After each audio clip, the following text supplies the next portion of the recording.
To make money off your kids' old clothes. This might be long, so get a cup of tea. If you're a parent, you know one of the struggles of parenthood is what to do with the kids' clothes once they outgrow them. And of course, we can always give it to other people who need them, or we can let them pile up like, I do.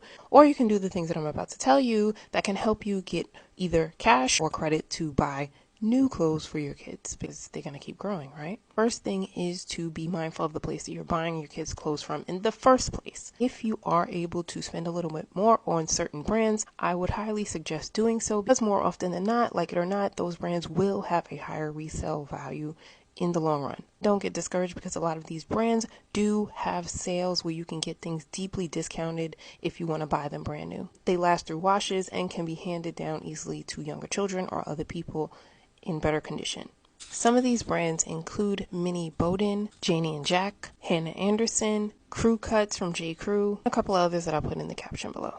After considering those brands or not, then you go to step 2, which is finding apps that will allow you to resell the children's clothing. You can definitely get a little bit back if you do buy brands from Target, such as Cat and Jack. Follow for part 2, where I'll tell you the best platforms to do the selling. Yes.